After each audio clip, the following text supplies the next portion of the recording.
Estamos recorriendo las 8 bienaventuranzas, o las bienaventuranzas mejor, que el Señor Jesús nos dejó allí en el Sermón del Monte, y son 8 decisiones sanadoras.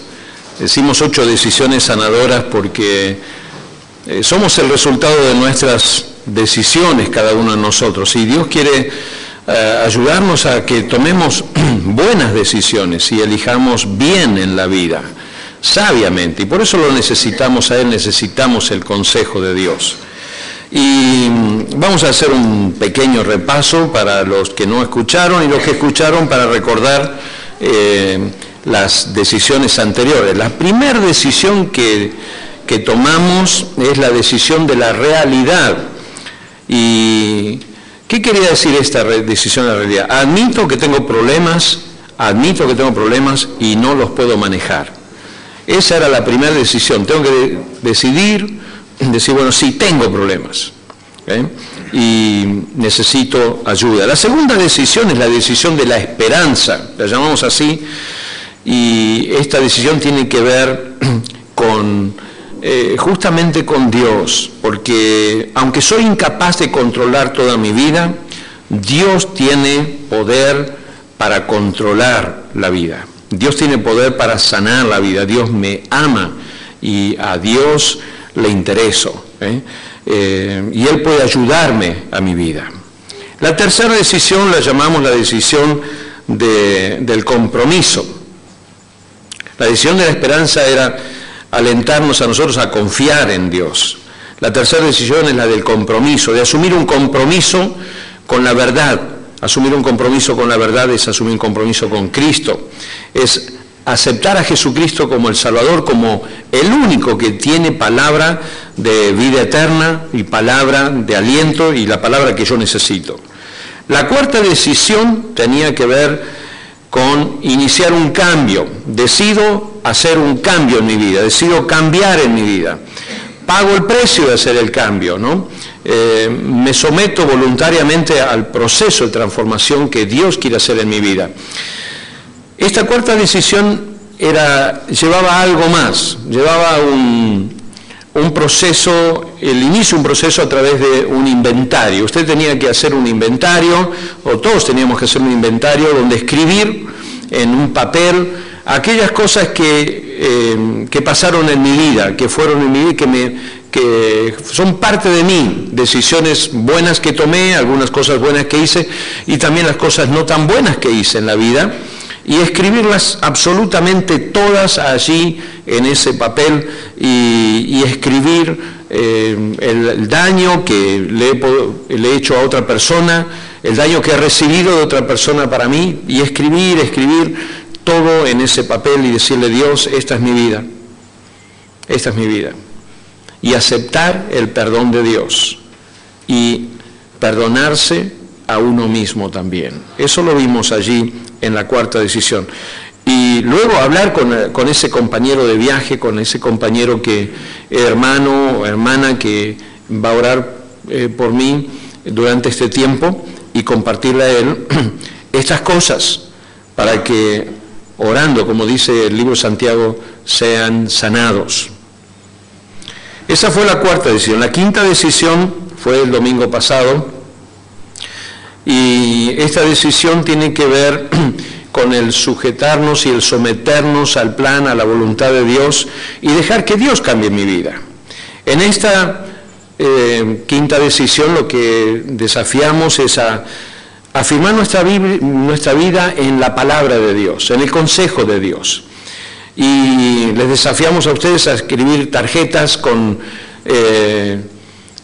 porciones bíblicas, promesas de Dios, palabra de Dios, y del lado de atrás del reverso poder escribir en qué esa porción de la Biblia me ayuda a mí en esta situación o esta circunstancia que estoy pasando, y poder recordar la palabra de Dios a lo largo del día, en la semana, y experimentar cambios.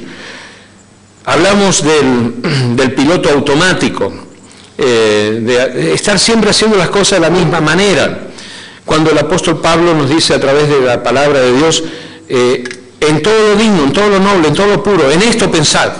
Hay mucho para pensar y hay muchas cosas para pensar para cambiar esos modelos que tenemos nosotros de siempre hacer las cosas de la misma manera.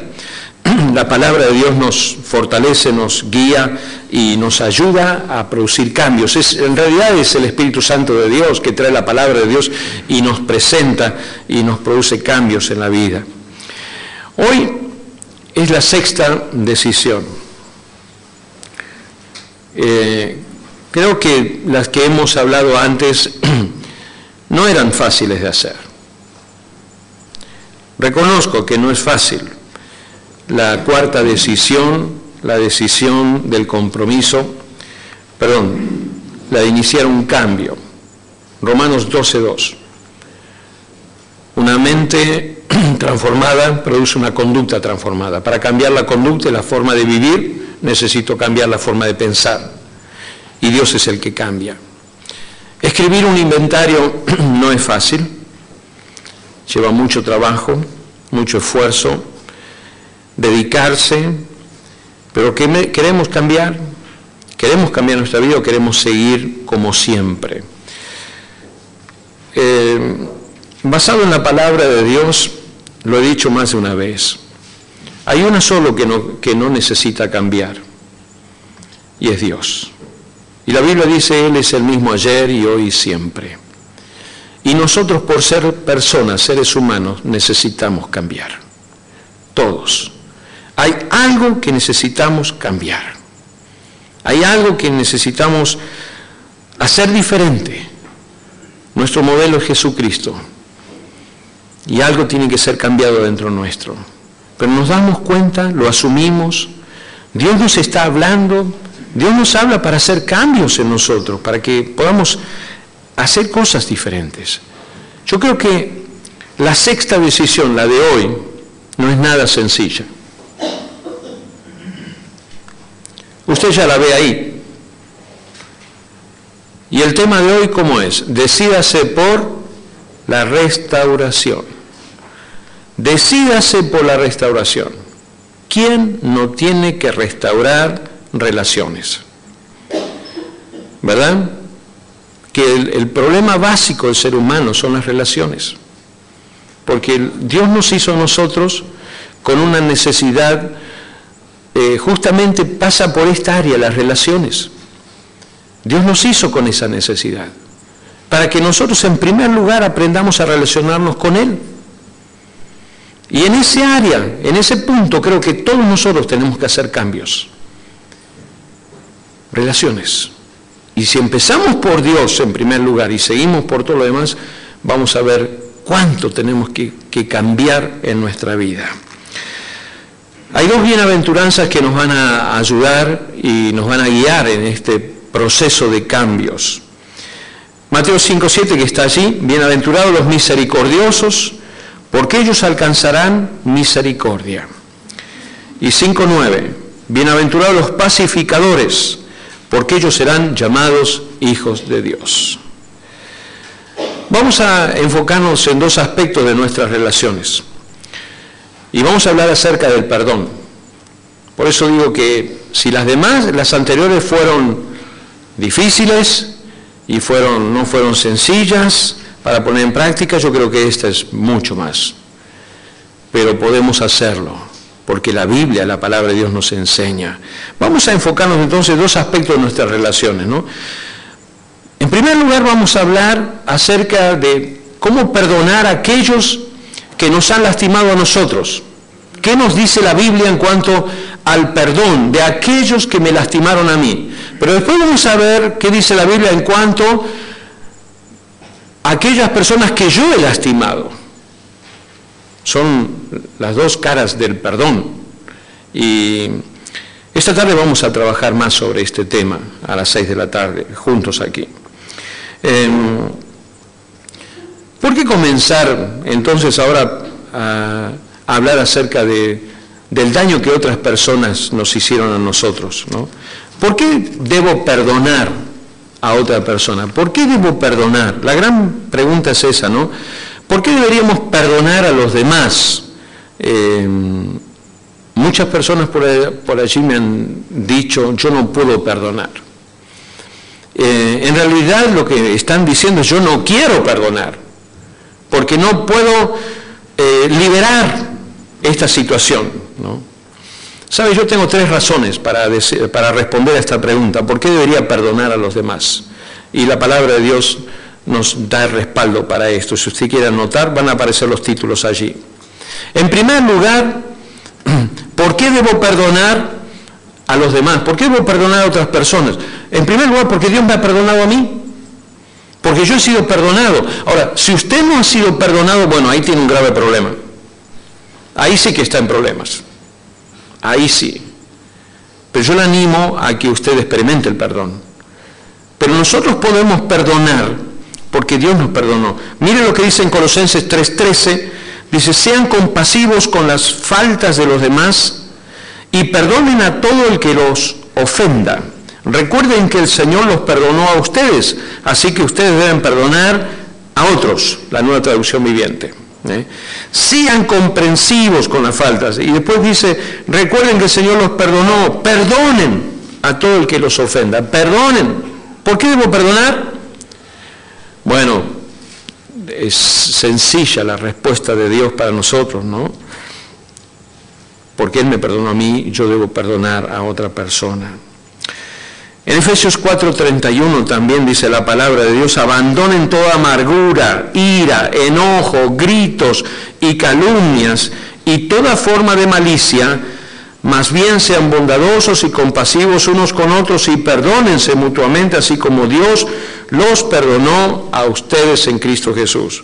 Vez tras vez la palabra de Dios nos enseña, nos repite esta verdad, que debemos perdonar a otra persona para sanar la relación.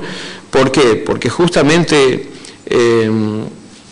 queremos encontrar sanidad, queremos encontrar paz, queremos encontrar luz, queremos encontrar propósito en la vida. Y hay muchas personas que viven estancadas en la vida porque la falta de perdón justamente nos quita el gozo, nos quita la alegría, nos quita la paz del corazón, no nos deja ver el propósito de Dios para la vida, ¿no? Necesitamos el perdón. Es algo terapéutico, es algo sano para nuestra vida, perdonar a otras personas. ¿Por qué? Porque Dios me ha perdonado a mí. En segundo lugar, la segunda razón que tengo por qué debería perdonar a los demás es porque el resentimiento no funciona. Porque si usted no perdona, no es que usted se queda tranquilo y, bueno, está todo bien, a este no lo perdono más y listo. No. Usted se queda con el resentimiento, se queda con la bronca, se queda con el enojo, se queda con la distancia, se queda separado de esa persona, se queda distanciado de esa persona. Si usted ve a una persona que le ha herido, le ha hecho mal, usted no va a querer verlo, entonces va a evitar. Y como aquellos que dicen: bueno, a ver, ¿quién está en tal lugar? Y no, va fulano, entonces yo no voy. ¿Y usted por qué hace eso? Usted dice: no, porque yo tengo mis razones. No, porque usted tiene resentimiento, usted tiene enojo, usted está mal, no puede ser así, no puede actuar de esa manera. Usted está atado, no es que la otra persona está atada, usted está atado a sí mismo. Entonces el resentimiento no funciona, no sirve, es irracional, no me edifica, no me sana, me lastima. En el libro de Job, capítulo 5, verso 2, dice: el resentimiento mata a los necios. El resentimiento mata a los necios y la envidia mata a los insensatos. Así que ninguna de las dos cosas sirve, ni el resentimiento ni la envidia. Ahora dice aquí la palabra: mata a los necios, ¿no? El resentimiento es improductivo, no me deja avanzar. El resentimiento no cambia a la persona. Contra quien yo tengo resentimiento, la persona sigue lo más bien. Incluso la persona hasta duerme tranquila, hace sus negocios, vive su vida, ningún problema. Y yo soy el que tengo el resentimiento y no puedo dormir y tengo enojo y tengo bronca y me pongo nervioso y me van malas cosas. Y el otro, lo más pancho y tranquilo, anda por ahí.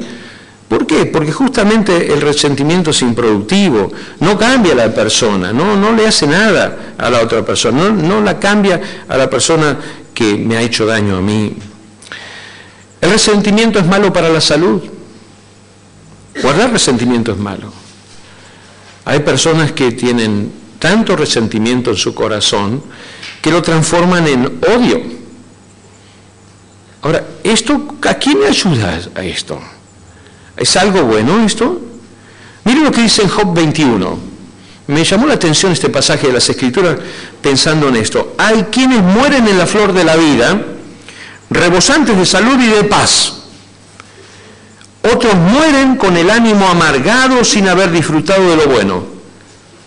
¡Wow! Cuando leía esto digo, mira lo que dice, ¿no? Otros mueren con el ánimo amargado. Es que toda la vida estuvieron amargados. ¿Por qué estuvieron amargados? Porque no perdonaron. Porque no perdonaron, no liberaron, no se liberaron. Estuvieron guardando bronca, enojo, amargura, resentimiento y hasta odio. Guardaron adentro y pensando que le hacían un mal a la otra persona. Yo no la puedo perdonar porque mira lo que me hizo, jamás, no lo recupero más en la vida. Es una pérdida tan grande. Y usted piensa que de esa manera la otra persona le hace un daño a la otra persona y usted se está dañando a sí mismo. Por eso el Señor Jesús da estas palabras tan precisas. Qué precioso que es el Señor y qué preciso que es. Cuando Él dice, bienaventurados los misericordiosos, porque ellos alcanzarán misericordia. Feliz el misericordia. El que tiene misericordia, ¿qué es tener misericordia? Es justamente esto, es perdonar, liberar, tener misericordia de la otra persona. Cuando usted guarda rencor, no tiene misericordia. No hay misericordia. Y si usted no tiene misericordia, se queda con, no perdona, bueno, es un paquete realmente tan grande que es muy complicado de vivir con eso. Por eso, algunos piensan que muchas personas que están en el hospital podían ser liberadas y aprenden a vivir de otra manera. Podrían encontrar salud, porque muchos cuerpos, muchas personas viven agobiados por el peso de su angustia, de su pecado, de otros, los suyos, y viven alejados de lo mejor que Dios tiene para su vida. La otra palabra que el Señor Jesús dice, bienaventurados los pacificadores, porque ellos serán llamados hijos de Dios. Feliz el pacificador. Si usted no perdona, usted no es un pacificador. Usted no puede decir, bueno, sí, yo quiero la paz, pero no perdone. ¿Qué hacemos? Usted no es un pacificador. No lo podemos enviar a un lugar a arreglar y hacer las paces. No se puede, porque no tiene el respaldo de su propia vida, porque no ha perdonado, no sabe perdonar y no quiere perdonar. La tercera razón que la Biblia nos da, ¿por qué debo perdonar a las otras personas? Esta razón es muy simple. Creo que aparece allí, ¿no? La tercera. Porque usted necesitará el perdón en el futuro. Usted nunca va a ofender a nadie, usted nunca va a pecar, nunca más va a hacer nada malo. Nunca, nunca, nunca más. No, ¿verdad? Alguna vez, alguna cosa vamos a hacer y vamos a necesitar que otro nos perdone a nosotros. ¿Qué dice la palabra del Señor? El Señor Jesús, hablando acerca de la oración del Padre Nuestro, que llamamos el Padre Nuestro, dice, perdónanos nuestras deudas como también nosotros hemos perdonado a nuestros deudores. Perdónanos nuestras deudas, ¿no? Yo voy a tener que cruzar el puente del perdón, entonces no lo puedo quemar. Pues si lo quemo me quedo sin puente. Y yo voy a necesitar que alguien me perdone otra vez, en algún momento en la vida. Voy a necesitar que Dios me perdone. Entonces necesito también liberar y perdonar a otros. No sé si usted, a partir de la palabra de Dios, está convencido de esto. ¿Por qué debería perdonar a los demás? No sé si usted está guardando resentimiento, tiene alguna alguna cuenta por allí, o tiene ese resentimiento, ese enojo contra aquella persona que dañó su vida, que le hizo lo que esa persona hizo, dañó su vida, le lastimó, le ofendió, le agravió, deudas pendientes, nunca le pagaron. No le queda otra. Perdónelo, perdónelo. Perdone esas ofensas. Perdone el maltrato. Perdónelo.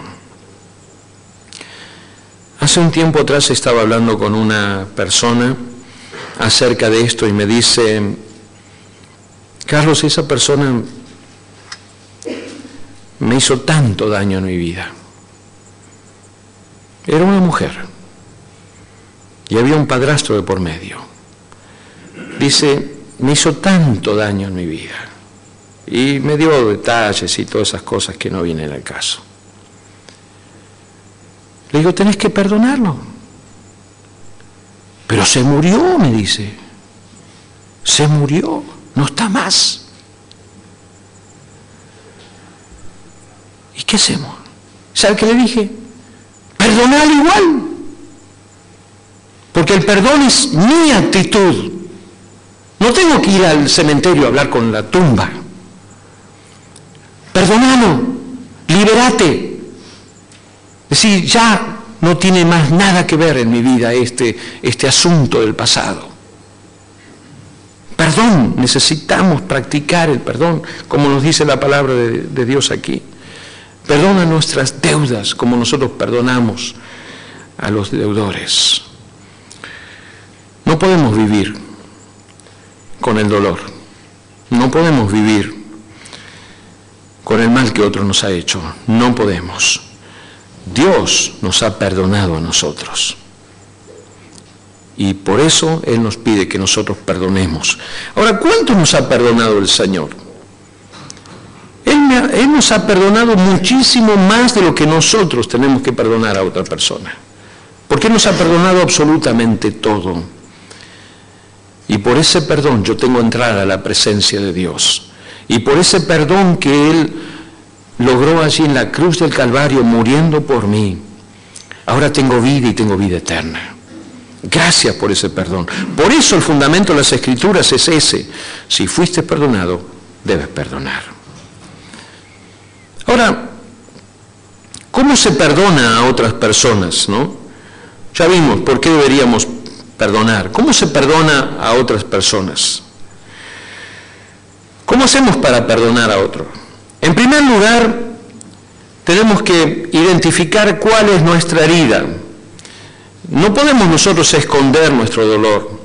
Eso no funciona. Tenemos que descubrir cuál es nuestra herida, ¿no? Incluso, fíjense en que a veces se da el dolor y la falta de perdón en el hogar, en los más cercanos.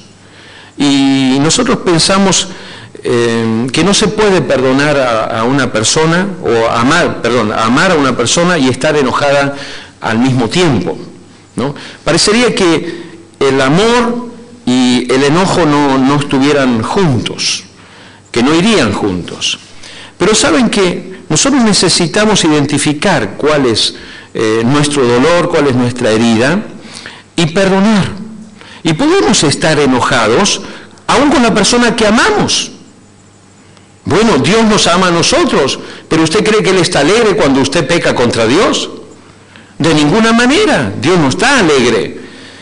Yo creo que Él debe estar un poco enojado, como diciendo, te estoy esperando.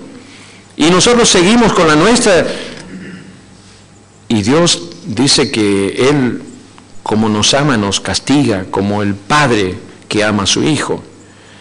Cuando un hijo hace algo que no corresponde, y el padre está que hierve, decimos, ¿no? Pero deja de amarlo. No lo deja de amar. Este es mi hijo, pero ha hecho algo que no corresponde. Mira, dijo esto, hizo esto, pero lo sigue amando. Cuando el esposo hace algo que la esposa no ¿La deja de amar? Qué pregunta, ¿eh?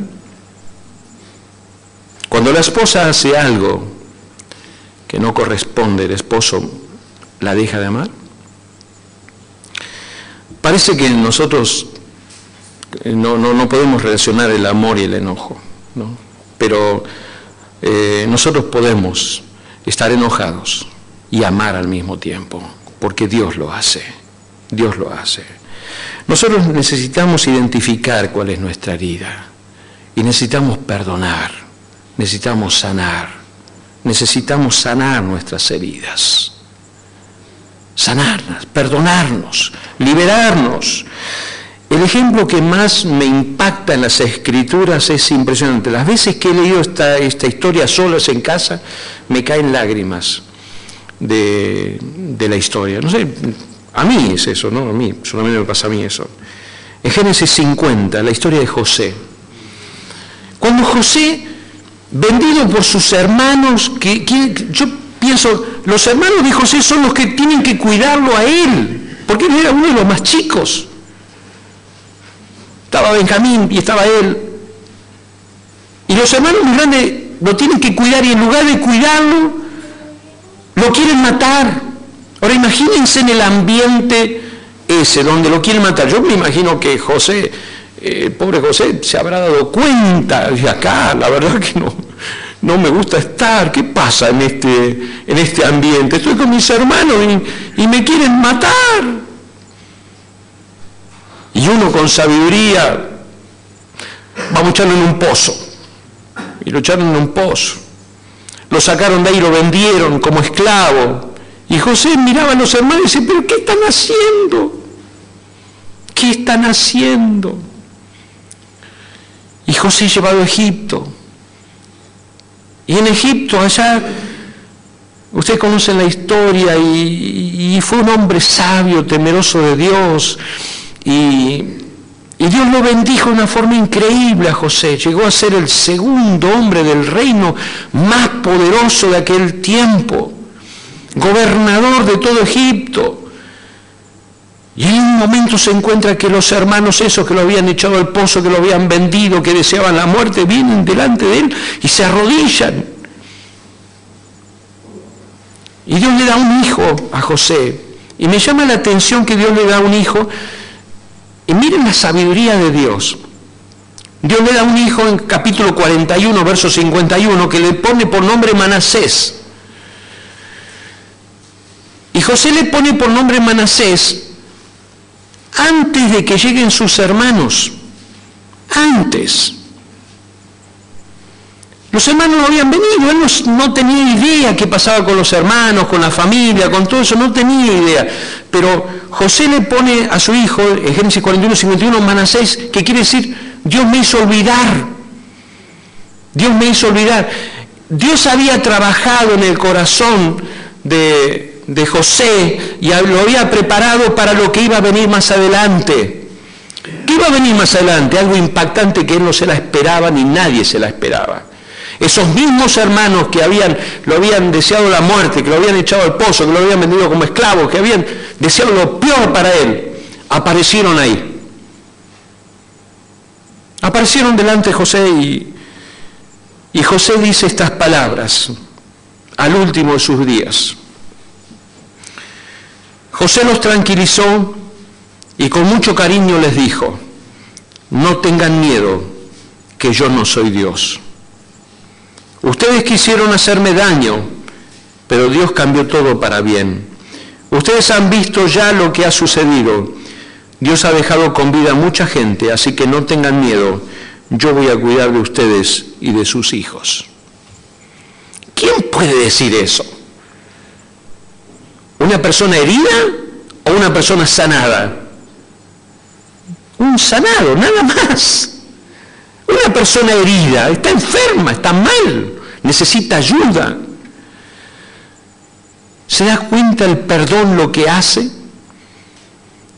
Dios trabajando en la vida de José hizo unos cambios enormes y lo preparó para cuando lleguen sus hermanos y después llegó su padre. Él dice en este pasaje, ustedes quisieron hacerme daño, se lo revela, dice, ustedes me quisieron hacer daño a mí. Abre y revela cuál es su herida, blanquea su herida.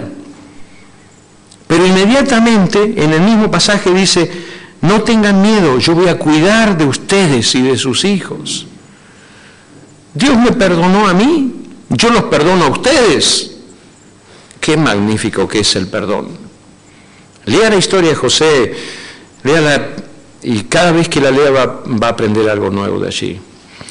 Que se da cuenta que el resentimiento no funciona, el resentimiento es improductivo, le inhibe.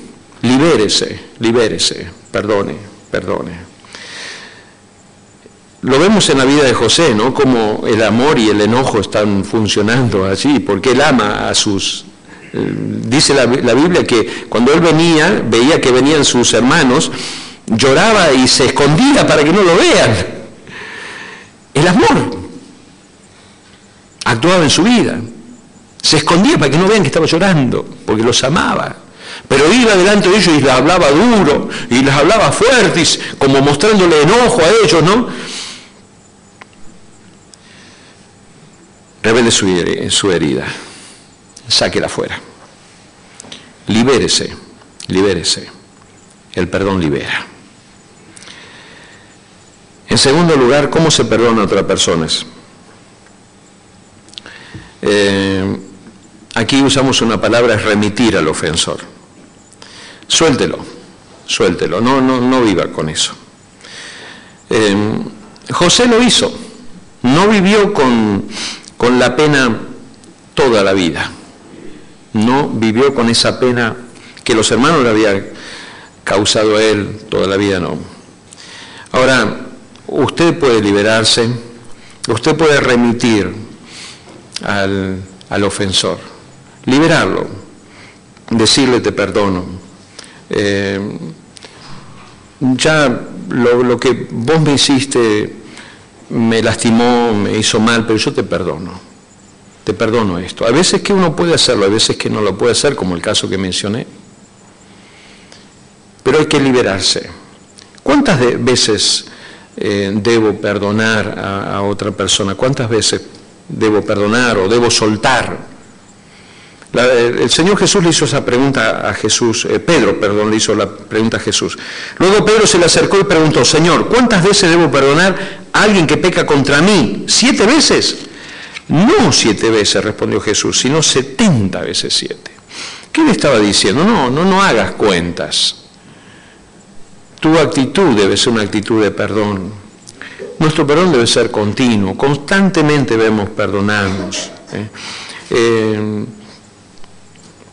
Necesitamos tener una actitud de perdón.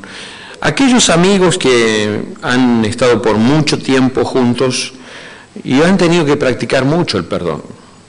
Aquellos matrimonios que han estado por mucho tiempo, 20 años de casado, 30 años, 40 años, 50 años de casado.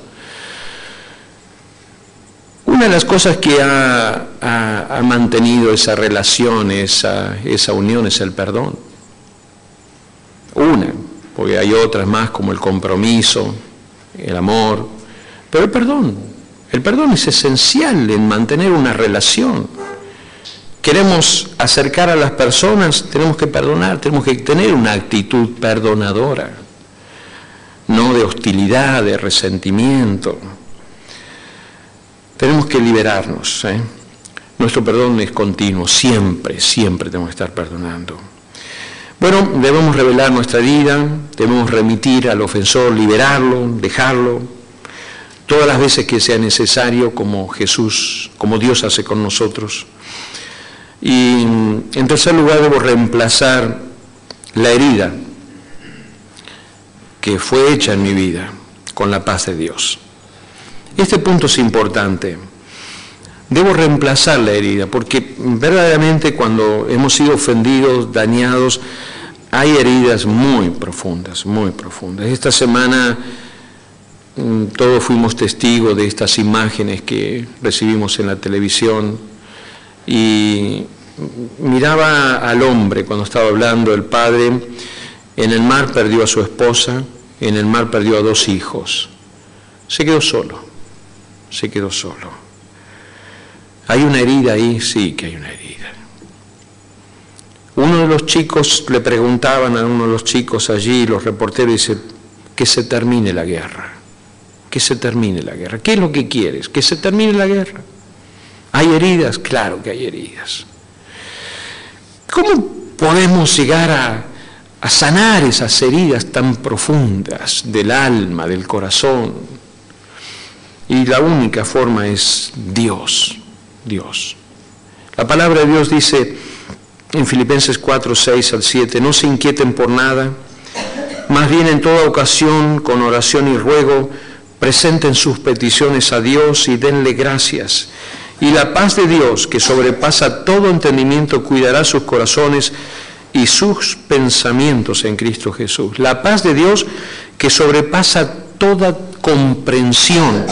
La paz de Dios que sobrepasa todo argumento. La paz de Dios que sobrepasa toda herida, todo mal, todo daño. La paz de Dios cuidará sus corazones y sus pensamientos en Cristo Jesús. Pero ¿cómo se experimenta la paz de Dios?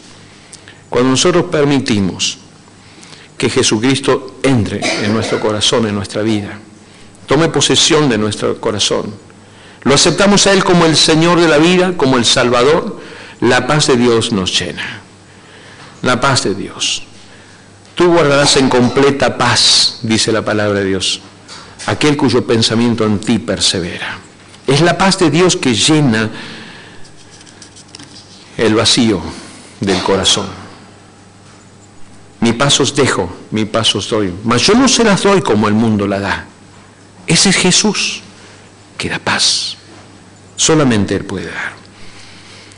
Si lo mejor que podemos hacer al mundo es llevarle el Evangelio, es lo mejor que podemos hacer, porque llevamos al príncipe de paz. Es aquel que sabe hacer la paz y da paz al corazón. Entonces ya vimos cómo se perdona a otras personas, ¿no?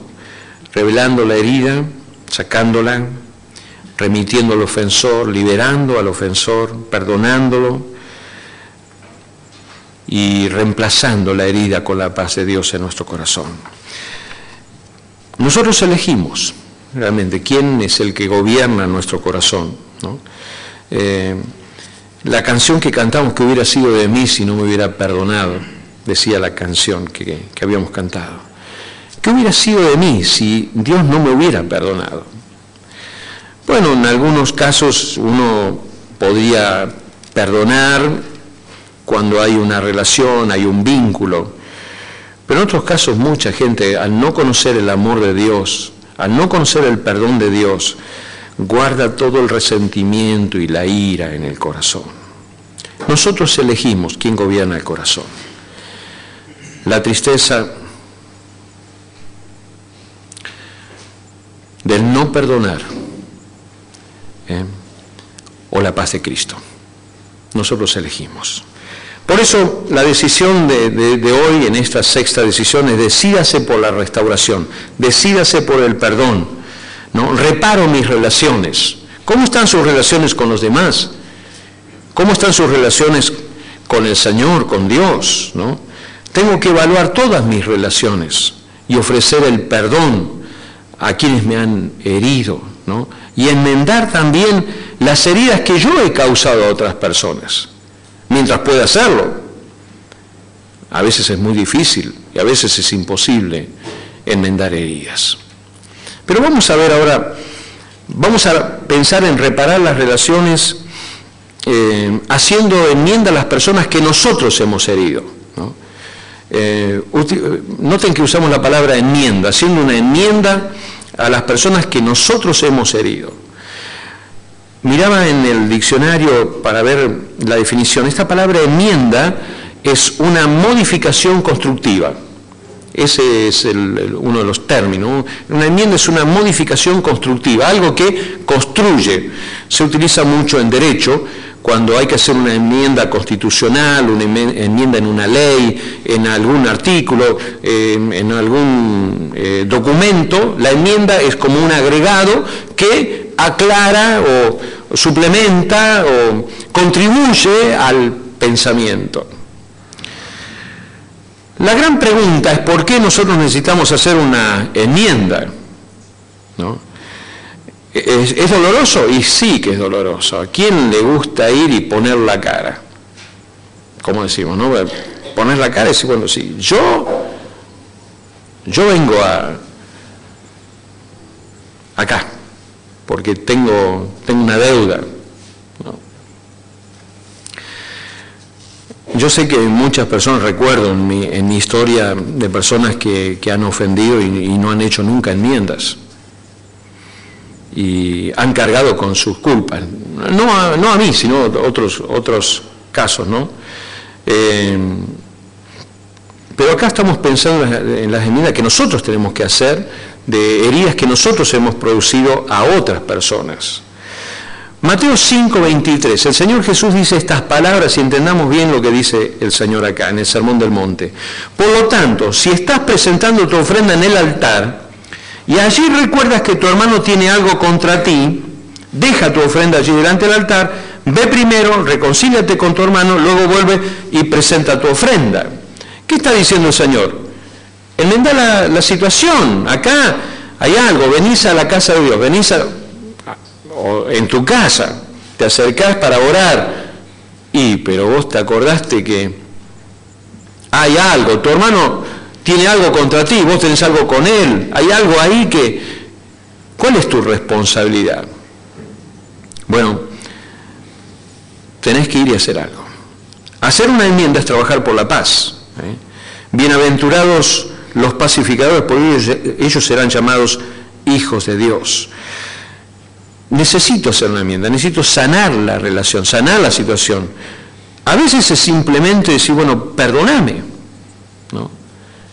En el matrimonio se da mucho esto, decir, bueno, perdóname. Por eso los matrimonios duran mucho tiempo, porque se practica el perdón, hay una enmienda. Pero en otros casos, y bueno, no sé, vas a tener que trabajar extra para decirle, bueno, mirá, la verdad que te pedí la tarjeta de crédito y nunca te pagué la cuenta. Ajá. Sí, me acuerdo. ¿No? Y tenés que empezar a pagar toda esa cuenta que nunca pagaste, ¿no? Recordar aquellas situaciones en que nosotros hemos faltado a otro. Quizás otro o nosotros pedimos dinero a alguien y no le devolvimos totalmente. O le pedimos una herramienta y nunca se la devolví. O le pedí un molde de torta, qué sé yo, a una mujer y nunca se lo devolvió, se lo quedó ahí y ya después lo incorpora, lo naturaliza. Así, no sé de dónde salió esto. Como muchas cosas en la casa no sabemos dónde salió. No sé de dónde salió. Y el otro sabe que capaz que usted haciendo memoria sabe que eso lo pidió prestado y nunca lo devolvió. ¿Por qué hacer una enmienda entonces? Necesito liberarme, necesito sanar, necesito cortar la relación. En segundo lugar, ¿cómo se hace la enmienda? ¿Cómo hago la enmienda, no?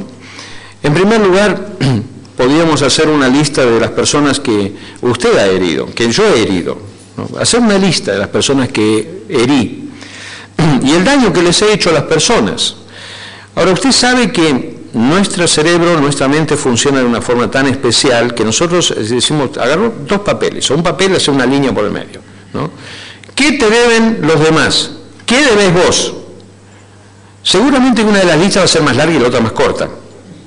Usted va a ver que lo que me deben a mí es una lista larga así, y lo que yo debo a otro, y no, la verdad que no me acuerdo.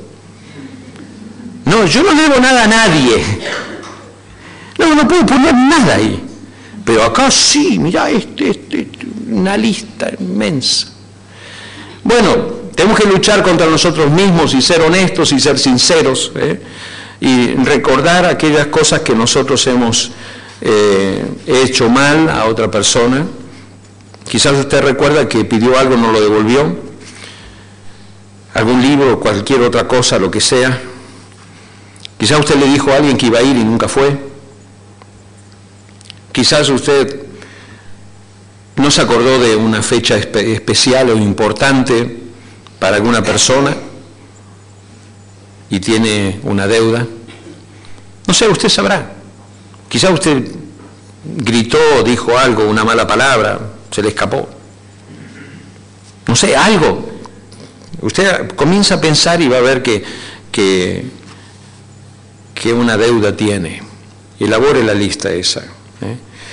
En segundo lugar, piense cómo le gustaría que un ofensor le pida perdón a usted. Usted piense cómo, póngase en el lugar del otro, ¿no? Y cómo le gustaría que la otra persona lo reciba y pueda recibir el perdón. Aquí entra la regla de oro, que debemos considerar y tratar a los demás como queremos que los demás nos traten a nosotros. Entonces usted debe hacer la enmienda y decirle, mirá, ¿sabes qué? Hace tanto tiempo que tengo esto en casa y me doy cuenta que es tuyo, me da vergüenza traerlo, pero lo traigo, es tuyo, toma.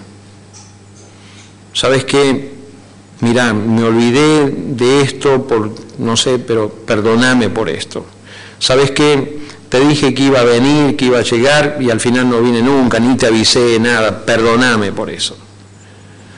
Tenemos que hacer enmiendas. ¿Por qué? Porque eso nos ayuda a sanar y a cortar las relaciones, a hacerlas más estrechas las relaciones. Y de paso nos ayuda a nosotros a ser personas diferentes. Porque la próxima vez voy a pensar 2 veces antes de cometer una falta. Necesitamos hacer enmiendas. En tercer lugar, reenfoque su vida. Hay un pasaje en Job capítulo 11, verso 13 al 18, muy interesante, muy interesante. Necesitamos reparar nuestras relaciones, necesitamos, y la palabra de Dios nos da todas las herramientas para reparar nuestras relaciones. Usted no tiene por qué vivir separado emocionalmente, distanciado y menos de las personas que ama. ¿Puede estar enojado con las personas que ama? Sí, puede estar enojado, pero tiene que revelar esa herida y perdonarse, no puede estar toda la vida enojado. Necesitamos reenfocar nuestra vida y con eso quiero terminar esta mañana. Job 11, versículo 13 dice, si tú dispusieres tu corazón y extendieres a él tus manos, si alguna iniquidad hubiera en tu mano y la echares de ti, y no consintieres que more en tu casa la injusticia, entonces levantarás tu rostro limpio de mancha y serás fuerte y nada temerás. En la versión internacional lo dice de otra manera muy interesante, dice, porque si le entregas tu corazón y hacia él extiendes tus manos, en primer lugar, si entregas tu corazón a Dios. Número 1, Dios es el que tiene la respuesta que yo necesito para sanar mis relaciones. Entregar, abrir el corazón, dejarlo allí en el Señor para que Él ilumine la vida. En segundo lugar, hacia Él extiendes las manos. Señor, te necesito tu ayuda, ¿no? Esta es la decisión de la esperanza. Reconozco que necesito ayuda y reconozco que Dios es el que puede ayudarme a mí. En tercer lugar, si te apartas del pecado que has cometido, y en tu morada no das cabida al mal, te apartas, el que confiesa su pecado y se aparta, alcanza la misericordia. Te apartas del pecado. Mire estos 3 pasos, ¿no? Enfocar la vida. ¿Dónde dice? En primer lugar, que dice entregar el corazón. En segundo lugar, extender las manos, buscar la ayuda. En tercer lugar, apartarte de lo dañino, de lo que ha lastimado y lo que ha producido la distancia del pecado. Apártate de eso. Y ahora viene el resultado. Verso 15. Entonces podrás llevar la frente en alto y mantenerte firme y libre de temor. Qué lindo. Entonces podrás mantener la frente en alto. Mucha gente no puede andar con la frente en alto porque tiene heridas sin resolver o porque ha herido a gente y ha lastimado a gente, ha ofendido a gente y no ha arreglado sus asuntos. y no ha perdonado. Dios nos llama a nosotros a perdonar a los que nos lastimaron, y nosotros a cambiar la situación a quienes nosotros hemos ofendido y hemos lastimado. ¿Quién no quiere vivir como en el versículo 15? Entonces podrás llevar la frente en alto y mantenerte firme y libre de temor. Perdón. Que Dios nos ayude a nosotros a poner en práctica esto en nuestras vidas. Si las otras decisiones eran difíciles, yo creo que esta también es difícil. Pero no estoy solo, el Señor está conmigo para ayudarme. Y más aún, Él me ha dado el ejemplo porque Él me ha perdonado a mí. Y Él va adelante. Y Él quiere ser parte de mí para sanar mis relaciones. Dios quiere sanar tus relaciones. ¿Qué es lo que tienes que arreglar en tu vida? ¿Cuál es la persona que tienes más cercana en tu mente, en tu corazón, con quien tienes que arreglar situaciones? Pensá en este momento. ¿Qué vas a hacer con esas heridas que tenés del pasado, que las recordás y las recordás y las recordás? ¿Qué vas a hacer con todo aquello que le has hecho a otro? Por más que vos digas, se lo tenía merecido. No se lo tenía merecido. Porque Dios no te mandó a vos a tomar venganza, ni a lastimar a otro, ni a herir a otra persona. ¿Qué vas a hacer con todas estas cosas? Realmente deseo que, como dice la palabra de Dios, bienaventurados los misericordiosos porque alcanzarán misericordia, y bienaventurados los pacificadores porque ellos serán llamados hijos de Dios. Decídase por la restauración, repare sus relaciones, repárelas. Si no va a ser como esas pérdidas que suelen haber en las casas y están ahí y cada vez se hace más grande, cada vez se complica más, cada vez es peor, cada vez cuesta más trabajo, cada vez es más difícil, cada vez son mayores las consecuencias y peores las consecuencias. Perdone, libérese. Vamos a orar. Señor, gracias en esta mañana en primer lugar, Señor, gracias porque tú nos has perdonado. Gracias porque tú eres el que perdona nuestros pecados, nuestras iniquidades, nuestras maldades. Señor, y tú nos perdonas absolutamente todo. Gracias, Dios. Gracias porque tú nos das el ejemplo para que nosotros podamos imitarlo y podamos seguirte a ti, Señor. Gracias. Señor, trabaja en nuestras vidas. Aquí estamos. Señor, anhelamos ser una iglesia santa, gloriosa, sin mancha, donde tú estás trabajando. Señor, trabaja en nuestras vidas. Señor, libéranos. Libera el corazón que está oprimido, angustiado por el dolor, la tristeza, por las heridas del pasado, Señor. Libéranos, Señor, por aquellos a quienes hemos dañado también, Dios. Gracias por el perdón. Señor, gracias por el perdón. Ayúdanos a perdonar y a vivir, Señor, en el perdón también cada día. Te amamos, Señor, a ti. Y te ruego, Dios, por aquella persona que aún no te conoce a ti, que tú traigas convicción a su vida y tú puedas ser aquel que perdona todos sus pecados, pues solamente tú lo puedes hacer. Gracias por morir en la cruz por nuestros pecados. Gracias, Señor. En el nombre de Jesús. Amén. Que Dios le bendiga y podamos pensar, reflexionar en torno a la palabra que hemos hablado y tomar decisiones, tome decisiones que sanan la vida. El domingo que viene vamos a ver la séptima decisión. El otro domingo 20 vamos a tener el aniversario de la iglesia aquí, vamos a tener todo un momento